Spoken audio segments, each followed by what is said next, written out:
you for tuning in to the Wendy Inspire channel and for joining our Happy BME Village where everyone belongs. So no matter who you are, how you are, or what you are safe here with us here in our Happy BME Village.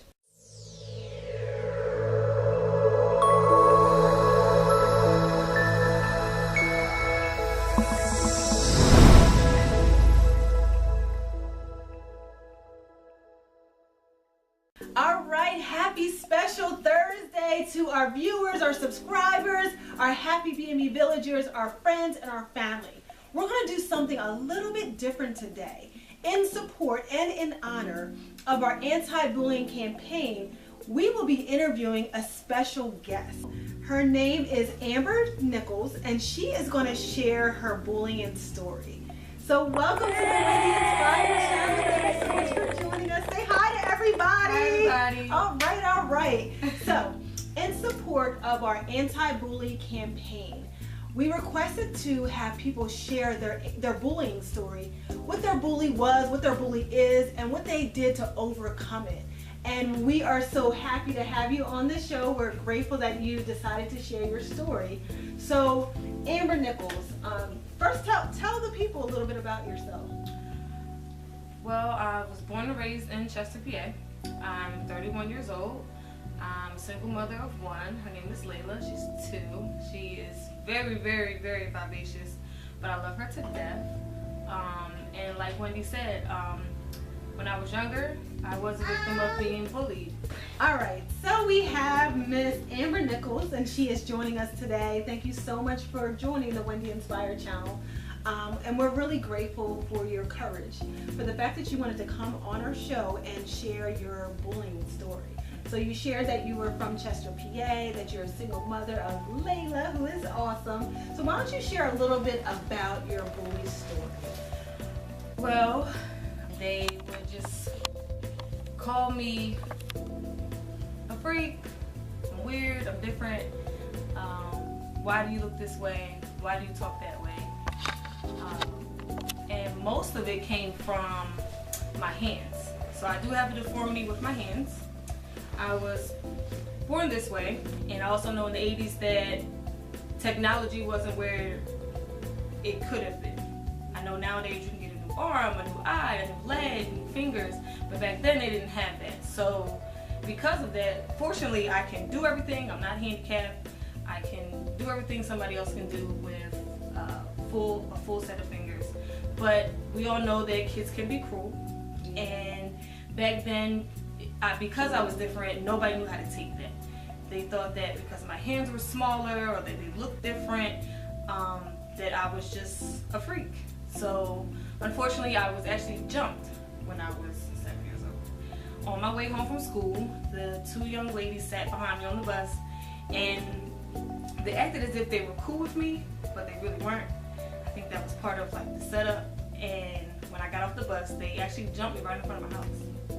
Wow, so Yes. You're saying that you were born with a condition that was not your fault. Mm-hmm. It was, you had no control over it. You were a child like any other child who just wants to be loved, who just wants to have friends just like everyone else. Mm-hmm. And because you look just a little bit different than the other children, they called you a freak and they picked on you. And at the age of 7, I was 7 years old. you were jumped. Yes. Wow. And it's one of those feelings where now that I'm older and I can look back on it, it's because they were ignorant to it and they just didn't understand. And I know a lot of times when people don't understand things, it can bring about all types of emotions. You could be angry because you don't understand. You could be confused. You can be, some people are just happy with not knowing. So I think a lot of it stemmed from the difference made them upset, which made them have to lash out.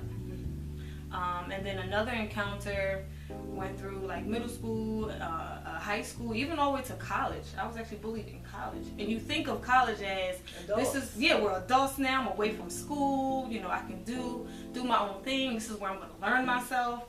And I actually was bullied in college. I was actually bullied by superiors, teachers. So people who you were supposed to trust and look up to bullied you. And why do you think they bullied you? Again, I think it's just being different. a lot of times people just can't take different, and everybody, handles it a different way. I have people that just stare. People just stare, and they'll assume what happened. Instead of asking, they'll just assume. And I think sometimes the staring and the little low voices of people, talking to themselves or talking amongst themselves, I think that was more hurtful than somebody just asking me. Because I'd rather know if for some reason somebody had an amputated arm or a leg. Instead of me staring, I would say, hey, what happened?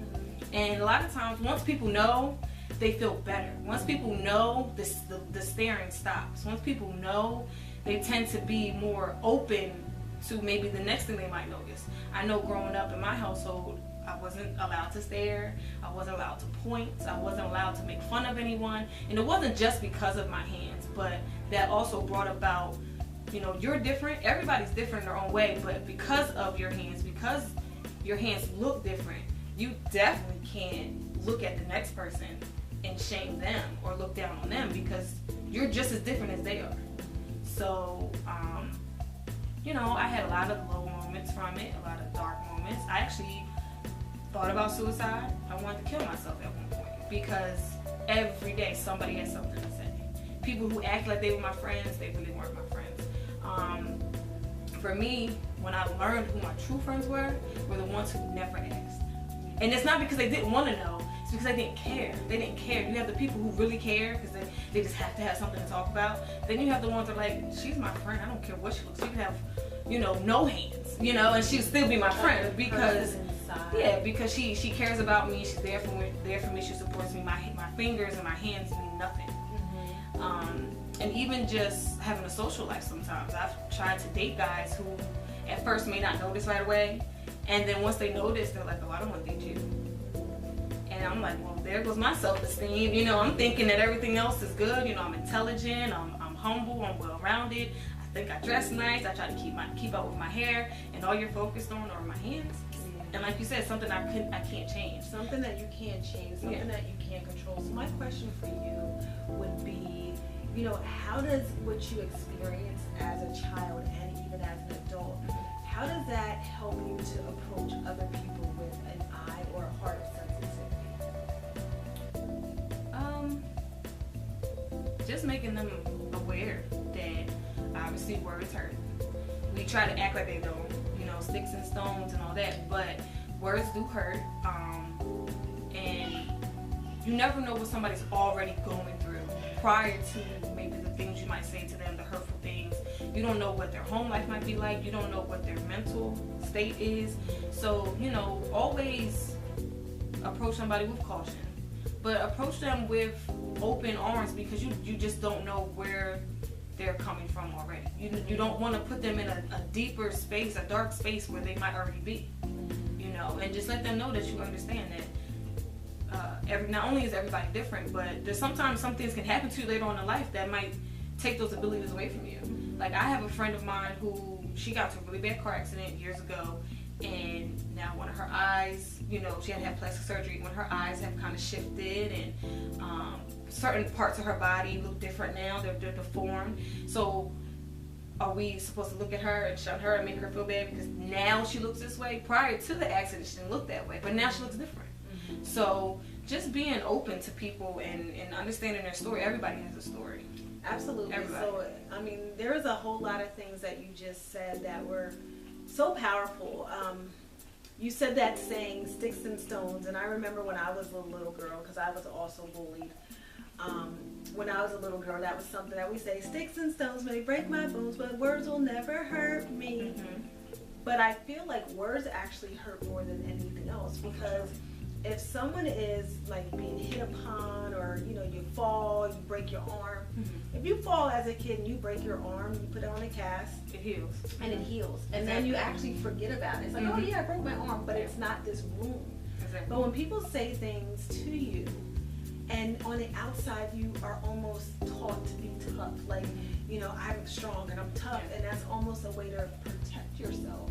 Because words do in fact hurt, and it's so important that we share with the world that words hurt. And I just really appreciate your courage to come out and to share that, because something that you had nothing to do with should not haunt you for the rest of your life. Exactly. And for the people who are saying, you know, well, you're great, you look nice, you're this, but your hands, well, you know what, maybe they're not worthy of your friendship. Maybe they're not worthy to be in a relationship with you, because something that you said that really resonates with me is, you look like this now.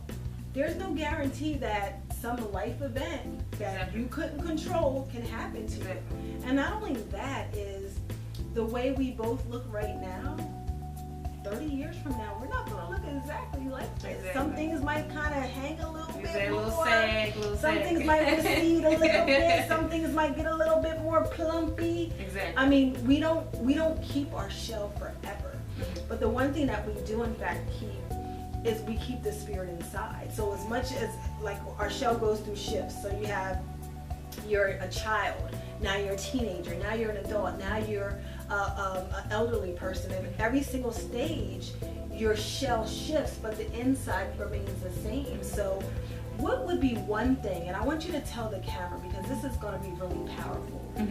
What would the one thing that you would say to someone who is thinking about suicide? You said you thought about suicide, or something that you would say to someone that is feeling really bad about themselves, or something that you would say to someone that has things about them that you can't change. You can't change your hands. You can't I mean, nowadays, as you said, you can change it, but it's more challenging. You still have to go through a process. You still have to spend a lot of money. And do you really want to do that to fit into someone else's box? Exactly. And I thought of that. That's actually crossed my mind over the years. That, I can just go to a plastic surgeon. They can give me new fingers, and I can go get my nails done. Because I never, thought about that. That was never something that crossed my mind, because I don't have, the typical or normal fingers like everyone else. So that's something that's crossed my mind. But I know who I am. I know what I offer. I know I'm a great person. I know I'm a good friend. So Amber, you shared that you thought about suicide. You also shared that there has been challenges in relationships, and sometimes you're wondering like, oh wow, what's going to happen now? And I keep my hair nice, and I'm a good woman. I'm a good mother. And you shared a few of the challenges that you experienced. What would you say to someone, whether they're an adult or a child? What would you say to someone who has something about them that is different that they can't change, or something about them that they don't really want to change, and they're feeling really bad about themselves, and people are looking at them or whispering about them and making them feel that they're not worthy based on something that has nothing to do with their heart, nothing to do with their intentions, nothing to do with their personality. They have something about their appearance that looks a little bit different than some other people. Look at the camera and tell me what you would say to them. I would say, love yourself. Love yourself no matter what. Embrace what you're good at. Embrace what you're strong at. We all have so many good qualities about us that not only need to be shared with other people, but embrace the feelings within yourself. Love yourself. Cater to yourself. Keep yourself first. You're beautiful no matter what. Guy, girl, black, white, short, tall, skinny, large. It doesn't matter. God made you this way for a reason. You're on this earth for a reason. It may take time to figure out what that reason might be, but you're on this earth for a reason. So any type of suicidal thoughts, get rid of that. Any type of haters or people that you feel like are talking about you or have ill things to say about you, get rid of that. Stay focused on yourself. Embrace the people who already love you and already care about you. That was my biggest support system, was my family, my friends, my mother, my father. They always told me I was beautiful, that I can do anything that the next person can do. My hands do not define me. My hair does not define me. And my thought process is always just to be better, a better version of myself, a better mother, because I love my daughter very much, and I want her to know she's beautiful no matter what. So overall, it's okay to not be okay, and it's okay to talk about how you feel, because once it's out there, you can deal with it and hopefully just move on. Wow. Thank you again for sharing your powerful story. You definitely defined exactly what our Happy BME movement is, our Happy BME village is. It's all about loving you and accepting you. Thank you so much for tuning in to the Wendy Inspired channel. Thank you for taking the time to listen to Amber's story as she shared. And in closing, just like what she said is, it's okay to not be okay.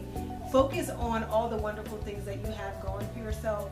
Focus on your support system and dare to be different. So thank you so much for tuning in to the Wendy Inspired channel and for joining our Happy BME village where everyone belongs. We'll see you next time. Bye! Yay!